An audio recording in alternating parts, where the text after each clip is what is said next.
मतलब सबसे ज्यादा चर्चा में जो पॉइंट अभी चल रहा है पूरे मार्केट में, मार्केट उदास क्यों है? सरकार बोल रही है कि मैं फिजूल खर्चा नहीं करूंगा, मैं और लोन नहीं लेना चाहता, मैं ऑलरेडी कर्जे में डूब रहा हूं, तो हम लोन कम करना चाहते हैं, हम खर्चों को कम करना चाहते हैं। तो इसको अब हम क्या बोलेंगे? तो कुल मिलाकर ओवरऑल अगर हम बोले तो इस साल का जो बजट है, this is focusing on. Hello and welcome everyone, स्वागत है आप सबका, welcome back to this channel. मैं हूं कुलदीप शर्मा। आज हम इस पर्टिकुलर डिस्कशन में बजट 2026 को डिकोड करने वाले हैं, राइट? आई बिलीव अभी तक आपने बजट के ऊपर बहुत सारी न्यूज़ पढ़ ली होगी, आपने न्यूज़ चैनल्स में बजट के बारे में सुना होगा, जहां पर मीटिंग्स हो रही हैं, जहां पर डिबेट्स हो रही हैं कि बजट अच्छा है या बुरा। आपने बहुत सारे यूट्यूब वीडियोस को भी रेफर किया होगा जो बजट को डिकोड कर रहे हैं या फिर बजट की हाइलाइट्स के बारे में आपको बता रहे हैं।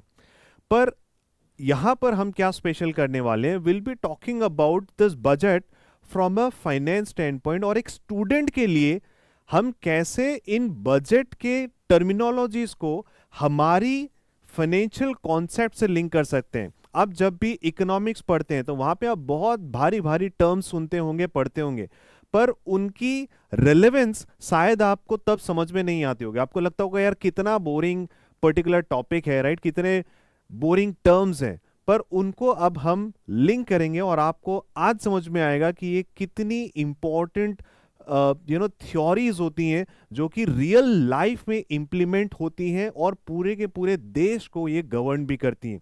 So let us get started. India के बजट 2026 को लिंक करते हैं रियल प्रैक्टिकल फाइनेंस कॉन्सेप्ट्स के साथ, जो अभी तक आपने थ्योरी में पढ़े होंगे, पर आज हम उसका एप्लीकेशन देखने वाले हैं। Okay, let us get started. First thing is, let us understand what is the theme of our budget. दोस्तों, इस बार का जो हमारा बजट है ना, ये फोकस कर रहा है, इसकी जो थीम है that is stability over stimulus. ये बहुत ही इंपॉर्टेंट टर्म है इस पर्टिकुलर बजट के लिए, इस पर्टिकुलर टर्म के लिए, इस फाइनेंशियल ईयर के लिए। क्यों? क्योंकि इस साल गवर्नमेंट ने कोई भी बड़े बड़े पॉपुलिस्ट वादे नहीं किए हैं। इस साल गवर्नमेंट कोई भी ऐसे पॉपुलिस्ट मेजर्स नहीं ले रही है, कोई भी फ्रीबीज नहीं बांट रही है कि हम इस पर्टिकुलर सेक्शन को ये चीजें फ्री में बांट देंगे। ऐसा कोई भी अनाउंसमेंट सरकार ने नहीं किया है।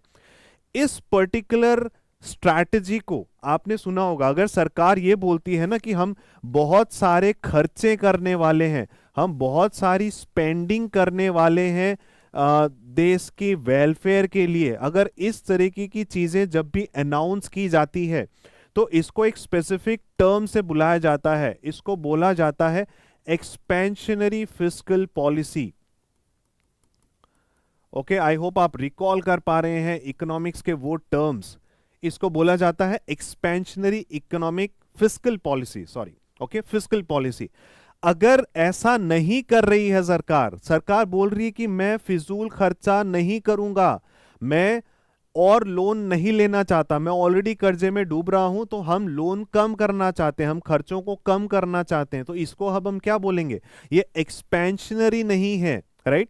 तो इसको क्या बोला जाएगा? This is contractionary fiscal policy, जहां पर खर्चे सरकार कम कर रही है, उनको कटौती की जा रही है, राइट? तो इससे गवर्नमेंट का जो फोकस है that is very very simple.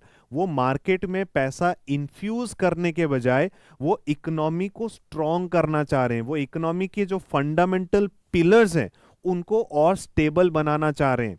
क्यों बनाना चाह रहे हैं?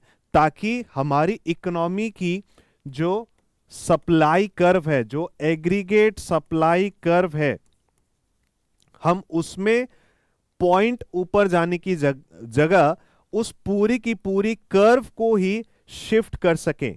ठीक है, आई गेस अगर आपने क्लास 11-12 में भी इकोनॉमिक्स पढ़ा है तो आपको समझ में आ रहा होगा कि एक कर्व में नीचे वाले पॉइंट से ऊपर वाले पॉइंट तक जाना इंपॉर्टेंट होता है, या फिर पूरी की पूरी कर्व को ही शिफ्ट कर जाना इंपॉर्टेंट होता है, राइट? ये करने के लिए, एग्रीगेट सप्लाई को शिफ्ट करने के लिए हम ये मेजर्स उठा रहे हैं, ओके, जिससे हम जो डायरेक्ट ट्रांसफर्स हैं, जो डायरेक्ट स्पेंड्स हैं, उनको कट करके हमारी कैपेसिटी बिल्डिंग पर फोकस कर रहे हैं, जिससे कि हमारी सप्लाई कर्व यहां पर शिफ्ट हो सके। ओके, सो बेसिकली सरकार ये बोल रही है हम खैरात में इस बार कुछ नहीं बांटना चाहते, हम कैपेसिटी से ग्रो करना चाहते हैं, जिससे हमारी ओवरऑल इकोनॉमी में लॉन्ग टर्म बेनिफिट्स हमको देखने को मिलेंगे। Okay, this is the theme of this particular budget, okay, जो सरकार ने इंप्लीमेंट की है। आइए अब बात करते हैं कुछ नंबर्स की, जो गवर्नमेंट, जो हमारी फाइनेंस मिनिस्टर ने हमको बताए हैं कि गवर्नमेंट का टारगेट क्या है, सरकार क्या मैक्रो गोल्स लेकर के चल रही है। ये गोल्स हमको बहुत सारे सिग्नल्स देते हैं कि क्या होने वाला है इस साल। सो यहां पर हमको क्या बताया जा रहा है कि फिस्कल डेफिसिट 4.3 का टारगेट लेकर के गवर्नमेंट चल रही है, जीडीपी ग्रोथ 7.2% पर टारगेट किया जा रहा है। अब ये जो नंबर है ना 4.3%, पहले इसको जरा ध्यान से समझो, ये सिर्फ एक नंबर हो सकता है अभी के लिए आपके लिए, पर आपको समझना पड़ेगा ये नंबर मुझे सिग्नल क्या दे रहा है, राइट? बिकॉज ये सिग्नल सिर्फ हम जैसे सिटीजन्स के लिए ही नहीं, ये पूरे के पूरे ग्लोबल मार्केट्स के लिए एक सिग्नल है। यहां पर जब गवर्नमेंट ये बोलती है ना कि मैं अपने खर्चों को, अपने डेफिसिट को कम करना चाहता हूं, राइट, ये नंबर कम करने के लिए बोल रही है सरकार कि हम अपना डेफिसिट कम करना चाहते हैं, तो इसका मतलब ये होता है कि हम प्राइवेट कंपनीज के लिए बाजार में पैसा छोड़ रहे हैं। अगर सरकार ये बोलती ना कि हमें खर्चा करना है, तो सरकार पैसा उठाती बाजार से, वो लिक्विडिटी को सोखती, वो बैंकों से सारा पैसा चूस लेती, राइट? लेकिन सरकार बोल रही है मुझे लोन नहीं लेना है, मैं इस साल लोन नहीं लेने वाली। तो जो मार्केट में जो मनी सप्लाई है वो किसके लिए अवेलेबल रहेगी इस साल? वो प्राइवेट कंपनीज के लिए अवेलेबल रहेगी। अब बैंकों के पास ज्यादा पैसा बचेगा कि वो कंपनीज को, प्राइवेट सेक्टर को बांट सके। इसको हम एक टर्म से बुलाते हैं, अगर आपने CFA लेवल 1 की पढ़ाई शुरू कर दी है ना, तो आप इस टर्म को ऑलरेडी सुने होंगे। इसको बोला जाता है क्राउडिंग आउट। जब सरकार फिस्कल पॉलिसी में अगर डिसाइड कर लेना कि मैं खर्चा करूंगी, तो फिर वो बाजार से सारी लिक्विडिटी खींच लेते हैं, और इससे क्या होता है, प्राइवेट सेक्टर अपने फुल पोटेंशियल पे खर्चा नहीं कर पाता है। तो ये करके सरकार अवॉइड कर रही है, it is avoiding crowding out situation from the market. ठीक है, अब इसका इंपैक्ट क्या होगा, बाहर के लोगों को क्या सिग्नल जा रहा है कि इंडिया का जो सॉवरेन रिस्क प्रीमियम है, राइट, जो कंट्री रिस्क प्रीमियम है, राइट, जब हम वैल्यूएशन करते हैं तब भी हम इस रिस्क प्रीमियम को ऐड करते हैं ना, जिस कंट्री का रिस्क प्रीमियम ज्यादा होगा उसका डिस्काउंट रेट ज्यादा होगा, उसका वैक ज्यादा होगा, राइट? तो इसको कम करने की सरकार कोशिश कर रही है कि हम अपना रिस्क प्रीमियम को कम रखें। इससे क्या होगा, हमारे बॉन्ड मार्केट में हमारी जो बॉन्ड यील्ड कर्व है वो स्टेबल रहेगी। ओके, ग्लोबल इंडाइसेस में रहने के लिए ये डिसिप्लिन बहुत जरूरी है। आपको पता है कि नहीं, अब हम JP मॉर्गन के government bond index, emerging market index, इनके पार्ट बन चुके हैं। हमारी जो गवर्नमेंट बॉन्ड की गवर्नमेंट सिक्योरिटीज है, तो इसका मतलब ग्लोबल फंड मैनेजर्स इनको ट्रैक कर रहे हैं, इनके बेसिस पर इन्वेस्टिंग कर रहे हैं। तो अगर हम हमारा डिसिप्लिन बिगाड़ देंगे, अगर हम ज्यादा से ज्यादा लोन लेंगे, तो हमारा रिस्क प्रीमियम बढ़ जाएगा, और जो बाहर के फंड मैनेजर्स है वो लोग सेलिंग शुरू कर देंगे, जिससे हमारी यील्ड कर्व गिर सकती है, right? So we are avoiding that kind of a situation here. Next बात करते हैं मल्टीप्लायर इफेक्ट की। आपने फिस्कल मल्टीप्लायर के बारे में सुना होगा, राइट? इसका फॉर्मूला हम पढ़ाई करते हैं। So let's talk about the capital expenditure. Government कितना खर्चा करने की बात कर रही है? सरकार ने बोला हम 12.2 लाख करोड़ इन इंफ्रास्ट्रक्चर, मतलब हम इतना रुपया इंफ्रास्ट्रक्चर के लिए, कैपेक्स के लिए एलोकेट कर रहे हैं, राइट? तो इकोनॉमिक्स में हम इसको फिस्कल मल्टीप्लायर के नाम से जानते हैं कि सरकार जब खर्चा करती है रोड बनाने के लिए, ब्रिज बनाने के लिए, तो उसका इंपैक्ट हमारा कहीं ज्यादा हमको देखने को मिलता है। अगर सरकार 1 रुपया खर्चा कर रही है तो उसका इकोनॉमी पे इंपैक्ट 1 रुपए का नहीं होता है, उसका इकोनॉमी पे इंपैक्ट कई गुना ज्यादा होता है, 2 गुना 3 गुना ज्यादा होता है, राइट? तो इसको बोला जाता है फिस्कल मल्टीप्लायर। जब सरकार रेवेन्यू स्पेंडिंग करती है ना, जैसे कि अपने एम्प्लॉयज को सैलरी दे रही है, उसका मल्टीप्लायर इफेक्ट इतना नहीं होता है, लेकिन जब सरकार कैपेक्स के ऊपर इन्वेस्ट करती है तो इसका मल्टीप्लायर इफेक्ट बहुत ज्यादा होता है, राइट। तो इसकी जो टीएफपी है, टोटल फैक्टर प्रोडक्टिविटी बोलते हैं, इसको बूस्ट मिलता है जब सरकार कैपेक्स में इन्वेस्टमेंट करती है तो, राइट। इससे लॉन्ग टर्म वेल्थ क्रिएशन के लिए रास्ते निकलते हैं। This is why it is again an important number for our economy. हमारी जीडीपी के लिए ये एक इंपॉर्टेंट नंबर है। फिर बात करते हैं बायबैक टैक्सेशन की तरफ। अब टैक्सेशन में सरकार ने कुछ चेंजेस किए हैं। एक बड़ा चेंज ये आया है कि शेयर बायबैक्स को अब कैपिटल गेन्स की तरह ट्रीट किया जाएगा इन्वेस्टर्स के ही हाथों में। इसका मतलब अब बायबैक होने पर टैक्स कंपनी पे नहीं करेगी, इन्वेस्टर पे करेगा एज कैपिटल गेन्स। ओके, अगर आप सीएफए की पढ़ाई कर रहे हैं तो वहां पे कॉर्पोरेट इश्यूर्स में हम ये सब कॉन्सेप्ट पढ़ते हैं, राइट। वहां पे एक कॉन्सेप्ट आता है मोदिग्लियानी Miller approach, right. I think अगर आप सीए के स्टूडेंट रहे हैं तो भी आपने ये चीज पढ़ी होगी एंड ये चीज आपने सुनी होगी।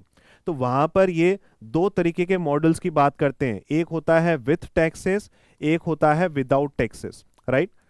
तो अगर सरकार ये बोल रही है कि हम टैक्स में बदलाव कर रहे हैं, हम बायबैक का टैक्स ट्रीटमेंट बदल रहे हैं, तो वहां पर एमएम मॉडल हमको यह सिखाता है कि टैक्स ट्रीटमेंट बदलने से कंपनी की जो ऑप्टिमल पे आउट पॉलिसी होती है ना, वो बदल जाती है। तो अब क्या होगा, अब शायद कंपनीज बायबैक के बजाय वापस से डिविडेंड की तरफ थोड़ा सा इंक्लाइंड होंगी, अगर मतलब उनको लगता है कि इन्वेस्टर्स के लिए ये ज्यादा टैक्स एफिशिएंट होने वाला है तो। Okay, so this is what we can learn from this point. फिर बात करते हैं एसटीटी हाइक।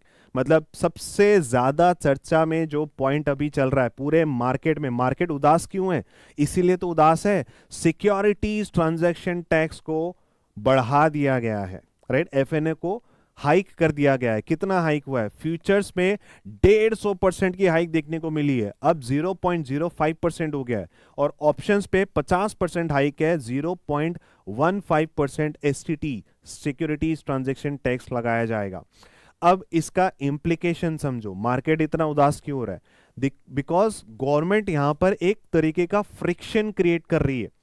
गवर्नमेंट ये बोल रही है कि रिटेल स्पेकुलेशन को हमको कम करना है जैसे भी हो सके, इसीलिए उन्होंने क्या किया, एसटीटी को बढ़ा दिया। एसटीटी मतलब ट्रांजैक्शन कॉस्ट, और जब ट्रांजैक्शन कॉस्ट बढ़ती है तो मार्केट उसमें थोड़ा सा इनएफिशिएंट हो जाता है, राइट। हम ये एफिशिएंट मार्केट की कैरेक्टरिस्टिक्स में पढ़ते हैं कि एक एफिशिएंट मार्केट वो मार्केट होता है जिसमें कम से कम ट्रांजैक्शन कॉस्ट होती है। तो अगर हम ट्रांजैक्शन कॉस्ट बढ़ा रहे हैं मतलब हम थोड़ा सा इनएफिशिएंसी की तरफ जा रहे हैं। एक एफिशिएंट मार्केट के लिए इंपेडिमेंट की तरह काम करता है, नेगेटिव पॉइंट की तरह काम करता है। ओके, अब एक तो ये एंगल हुआ, दूसरा एंगल हम एक और समझ सकते हैं बिहेवियरल फाइनेंस का। बिहेवियरल फाइनेंस में हम कुछ तरीके के बायसेस पढ़ते हैं। क्या पढ़ते हैं? ओवर कॉन्फिडेंस बायस, राइट। लोग क्या सोचते हैं कि वो मार्केट को बीट कर सकते हैं। हर कोई मार्केट में यही सोच के ट्रेडिंग करने उतरता है ना कि यार बाकी लोग तो बेवकूफ है, मैं हर साल हर रोज इनफैक्ट प्रॉफिट कमा सकता हूं 2% 5% हर रोज। ये लोग सोचकर निकलते जरूर हैं, ट्रेडिंग करते जरूर हैं, पर कंसिस्टेंटली मार्केट में कमा पाना, राइट। एफिशिएंट मार्केट हाइपोथेसिस क्या बोलती है? एफिशिएंट मार्केट हाइपोथेसिस बोलती है वीक फॉर्म में भी अगर आप है ना तो भी टेक्निकल एनालिसिस काम नहीं करेगा। आप अगर सेमी स्ट्रांग फॉर्म में आ गए हैं तब तो फंडामेंटल एनालिसिस भी काम नहीं करेगा, और स्ट्रांग फॉर्म में है तब तो बात ही छोड़ दीजिए, तब तो इनसाइडर ट्रेडिंग भी काम नहीं करेगा, राइट। तो अगर ये सारी चीजें, चलिए ये तो हाइपोथेसिस है, पर सेमी स्ट्रांग फॉर्म में तो है ना हमारी मार्केट्स, राइट। कोई भी इंफॉर्मेशन आती है, पब्लिक इंफॉर्मेशन होती है, तो वो रिफ्लेक्ट होती है ना शेयर प्राइस में जल्दी से जल्दी, इससे पहले कि आप रिएक्ट कर सको। तो आपका मार्केट में प्रॉफिट कमा पाना 1 टाइम 2 टाइम 3 टाइम पॉसिबल है, कंसिस्टेंटली पॉसिबल है क्या? डेटा बोलता है नहीं है, राइट। सरकार ने, फाइनेंस मिनिस्टर ने कोट किया है कि 93% ट्रेडर्स लूज करते हैं पैसा, स्पेशली अगर मैं एफएनओ मार्केट की बात करूं तो, राइट। तो इसीलिए गवर्नमेंट ने क्या किया, एसटीटी बढ़ा दिया। और किस पे बढ़ाया? सिर्फ और सिर्फ फ्यूचर्स एंड ऑप्शंस पे बढ़ाया। वही नहीं बोल रहे कि शेयर मार्केट में इन्वेस्ट मत करो, वो बोल रहे हैं एफएनओ के साथ मत खेलो। तो ये बढ़ा देने से क्या होगा, एसटीटी बढ़ाने से क्या होगा, अब आपको और भी ज्यादा प्रॉफिट कमाना पड़ेगा अगर आपको प्रॉफिटेबल होके निकलना है तो, राइट। छोटा मोटा प्रॉफिट कमाने से आपको अल्टीमेटली प्रॉफिट नहीं होगा, बिकॉज अब आपका जो ब्रेक इवन थ्रेशोल्ड है वो बढ़ जाएगा, राइट। तो मतलब आपको काफी ज्यादा मार्जिन से प्रॉफिट कमा करके निकलना पड़ेगा अगर आप सच में प्रॉफिटेबल होना चाहते हैं। अब इससे होगा क्या, इससे होगा ये कि जो लोग जस्ट टाइम पास के लिए जो लोग घुस रहे थे ना, जिसको हम नॉइज ट्रेडिंग बोलते हैं, वो लोग अब साफ हो जाएंगे। अब सिर्फ वो लोग ही मार्केट में आपको दिखाई देंगे जो सच में प्रोफेशनली खेलना जानते हैं, और जो बड़े इंस्टीट्यूशनल प्लेयर्स हैं जो लोग हेजिंग और अदर रीजंस की वजह से मार्केट में उतरते हैं, राइट। तो सिर्फ और सिर्फ सोफिस्टिकेटेड प्लेयर्स ही मार्केट में बचेंगे। जो डेली वाले टाइम पास वाले प्लेयर्स थे वो कहीं ना कहीं कम होते चले जाएंगे। मैं तो नहीं बोल रहा बिल्कुल ही खत्म हो जाएंगे, ये आदतें एकदम से तो नहीं जाएंगी, राइट, धीरे धीरे जाएंगी, पर लोगों को डिस्करेज यहां पर किया जा रहा है। वो इंटेंशन गवर्नमेंट की हमको बिल्कुल क्लियर दिखाई दे रही है, राइट। तो एसटीटी बढ़ने से अब क्या होगा, ट्रांजैक्शन कॉस्ट जब भी बढ़ जाती है मार्केट में, अब लोग कम हो जाएंगे, और क्योंकि बायर और सेलर कम हो जाएंगे तो अब मार्केट में लिक्विडिटी पर भी असर पड़ेगा। लिक्विडिटी भी पहले से अब कम होती हुई हमको दिखेगी, राइट। और जब लिक्विडिटी कम होती है तो जो कॉस्ट हैं वो अपने आप बढ़ जाते हैं, राइट। अब इसका एक इंपैक्ट आप लोग सोच पा रहे हैं कि नहीं, आप में से कितने लोग म्यूचुअल फंड्स में इन्वेस्ट करते हैं? आपने आर्बिट्राज म्यूचुअल फंड कैटेगरी के बारे में सुना है? ये जो कंजर्वेटिव इन्वेस्टर्स होते हैं ना, उन लोगों में ये वाली जो थीम है वो बहुत ज्यादा पॉपुलर होती है। क्यों होती है? क्योंकि ये आपको सेफ रिटर्न्स देती है, मतलब डेट फंड्स की तरह ही रिटर्न देती है, लेकिन इसकी टैक्सेशन इक्विटी फंड्स की तरह की जाती है। और ये मैं क्यों बता रहा हूं आपको, आर्बिट्राज फंड्स करते क्या है मार्केट में पता है आपको? मैंने आपको बोला कि रिटर्न्स तो आपको डेट की तरह देते हैं, returns like debt fund, but taxed like equity funds. तो मतलब जिसको कंजर्वेटिवली मतलब स्टेबल रिटर्न से मतलब है, उसको बहुत ज्यादा वॉलेटिलिटी नहीं चाहिए, उनके लिए तो बहुत ही बढ़िया प्रोडक्ट था ये, राइट। अब इन फंड्स की एक मतलब फिलॉसफी क्या होती है, फिलॉसफी मतलब मेथोडोलॉजी क्या है, ये लोग काम कैसे करते हैं? ये लोग कैश मार्केट में बाइंग करते हैं और फ्यूचर मार्केट में जाकर के सेलिंग करते हैं, ओके, और उससे ये लोग प्रॉफिट बनाते हैं। और क्योंकि एक हेज ट्रांजैक्शन होता है तो इनको मतलब प्रॉफिट मोटा मोटी इन लोगों को पहले से पता रहता है, ठीक है, कि हम लोग इतना प्रॉफिट तो निकाल ही लेंगे। लेकिन अब क्योंकि एसटीटी बढ़ा दिया इन्होंने, फ्यूचर्स में ऑप्शंस में बढ़ा दिया, राइट, मेनली ये लोग फ्यूचर्स में डील करते हैं, ठीक है, ऑप्शंस में इतना नहीं, मेनली ये लोग फ्यूचर्स में, मतलब आज ही फ्यूचर का प्राइस लॉक कर दिया, राइट, ये हो गया फ्यूचर्स। डेरिवेटिव्स में इसको हम लोग पढ़ते हैं। तो फ्यूचर्स में अगर मैं आज ही रेट लॉक कर दूंगा तो मेरी जब वो एक्सपायरी आएगी तो मुझे उसको क्या करना पड़ता है, रोल ओवर करना पड़ता है, ठीक है। जब मेरी एक्सपायरी आ जाएगी तो मैं और आने वाली फ्यूचर डेट्स की मुझे नई कॉन्ट्रैक्ट्स में एंट्री लेनी होती है। तो अब ये जो रोल ओवर करने का जो कॉस्ट है ना, ये महंगा हो जाएगा, ये और ज्यादा बढ़ जाएगा, बिकॉज अब एसटीटी बढ़ा दिया इन्होंने। तो इससे क्या होगा, इन आर्बिट्राज फंड्स की जो रिटर्न्स थी, जो अल्फा ये लोग कमाते थे ना, जो प्रॉफिट ये लोग कमाते थे, वो कहीं ना कहीं थोड़ा सा इफेक्ट होगा, राइट। तो वो इंपैक्ट जो है आपकी परसेंटेज रिटर्न्स, आपकी जो फंड की जो रिटर्न्स आ रही थी ना, उसमें आपको देखने को मिलेगा, ओके। तो ये आप एक्सपेक्ट करके चल सकते हैं कि अब जो आर्बिट्राज फंड्स हैं, जो पहले बहुत ज्यादा अट्रैक्टिव हुआ करते थे लोगों के लिए, अब शायद वो इतने नहीं रहेंगे। अगर मैं इसको कंपेयर करूं किसी डेट फंड से, जैसे कि मान लो लिक्विड फंड से आप कंपेयर कर रहे हो या मनी मार्केट फंड से अगर आप कंपेयर कर रहे हो, तो अब आपको शायद उतना अट्रैक्टिव ना लगे, ओके। तो ये भी एक इंपैक्ट है जो इंडस्ट्री को उठाना पड़ेगा because of STT, right. Next बात करते हैं ग्लोबल इंटीग्रेशन की। India's inclusion in global indices, reason behind safety play, right. ये मैंने आपको एक ब्रीफ आइडिया अभी दिया था कि किस तरीके से इंडिया अब ग्लोबल इंडाइसेस का हिस्सा बन चुका है, राइट। तो अभी मैंने आपको एग्जांपल दिया कि जेपी मॉर्गन का जो गवर्नमेंट बॉन्ड इंडेक्स होता है इमर्जिंग मार्केट, राइट, तो इस तरीके के इंडाइसेस का अब इंडिया की सिक्योरिटीज, इंडिया की गवर्नमेंट की सिक्योरिटीज अब इनका हिस्सा बन चुकी है। जिसको कौन ट्रैक कर रहा है? जिसको ग्लोबल फंड मैनेजर्स ट्रैक कर रहे हैं इन इंडाइसेस को, राइट। तो अब ये लोग क्या करेंगे, हम सीएफए के इकोनॉमिक्स में एक चैप्टर है जहां हम इंटरनेशनल फाइनेंस को डिस्कस करते हैं, वहां पर एक कॉन्सेप्ट आता है कंट्री रिस्क प्रीमियम का, वो यहां पर अप्लाई होता है। अगर हम फिस्कल डेफिसिट को कंट्रोल नहीं करते तो जो फॉरेन इन्वेस्टर्स हैं, जो एफपीआईज हैं, वो लोग क्या करेंगी? वो लोग अपना पैसा निकाल लेंगी। और अगर वो लोग अपना पैसा निकाल लेती है, मतलब हमारे देश से फॉरेक्स जा रहा है, हमारे देश से फॉरेक्स जा रहा है, तो इससे हमारे आईएनआर पे क्या इफेक्ट पड़ेगा? हमारा रुपया डेप्रिसिएट करेगा, राइट? लेकिन फाइनेंस मिनिस्टर ने हमारा टारगेट कितना रखा फिस्कल डेफिसिट का? 4.3% रखा। इससे क्या हुआ? इन्होंने अपना रिस्क कम कर दिया, राइट? एफएम ने इंटरनेशनल मार्केट्स को एक कॉन्फिडेंस दिया कि भाई हम ज्यादा रिस्क नहीं ले रहे, हम स्टेबल बने रहेंगे, राइट? इससे हमारा जो कैपिटल अकाउंट है वो हमारा स्टेबल बना रहेगा। तो इस कॉन्फिडेंस की वजह से अब बाजार में हमारी पिटाई नहीं होगी, राइट? जो फॉरेन इन्वेस्टर्स है वो हमारे सिक्योरिटीज को बेचकर नहीं जा रहे होंगे।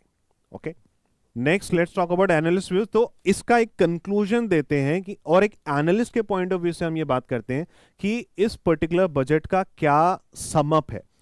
तो देखो, अगर मैं रैप करने जाऊं इस पर्टिकुलर डिस्कशन को एज अ, चाहे सीएफए कैंडिडेट हो आप, या फिर जस्ट आप एक फाइनेंस एंथुसियास्ट हैं, आप एनालिस्ट बनने की तैयारी कर रहे हैं, आप इक्विटी रिसर्च में जाने की तैयारी कर रहे हैं, तो आपको ये समझना पड़ेगा यार, बाजार जैसे बजट को रिएक्ट करता है ना, हमेशा वो सही रिएक्शन नहीं होता है किसी भी बजट का। बिकॉज बजट कभी भी मार्केट को खुश करने के लिए नहीं बनाया जा सकता है। मतलब ये तो वो बात हो गई कि अगर मैं मान लो फार्मा इंडस्ट्री के लिए बहुत सारे इंसेंटिव्स ले आऊं, तो मार्केट में क्या होगा? फार्मा के स्टॉक सारे ऊपर भागने लग जाएंगे। और जब तक मैं ऐसा ना करूं तब तक मार्केट मुझसे खुश ही नहीं होगा। या तो मैं इनकम टैक्स काट दूं, या तो मैं एसटीटी कम कर दूं, या तो मैं कैपिटल गेन्स टैक्स कम कर दूं। ये सारी चीजें होंगी तभी मार्केट खुश होता है। ये सारी चीजें नहीं होगी तो मार्केट कभी भी खुश होगा ही नहीं, राइट? ये तो आपको ये समझना पड़ेगा यार, बजट कोई ऐसा मैकेनिज्म नहीं है कि मतलब सिर्फ टैक्स स्लैब में क्या चेंज हुआ जा करके देख लो। इस नजरिए से हम समझेंगे कि मार्केट के लिए ये बजट अच्छा था या नहीं था, राइट? तो बजट कभी भी मार्केट के लिए नहीं होता है। मार्केट्स हो गई हमारा जो पूरा का पूरा फाइनेंशियल इकोसिस्टम है, राइट? अगेन आप अगर रिलेट कर पा रहे हो हमारे सीएफए के करिकुलम से, आप इसको रिलेट कर सकते हैं।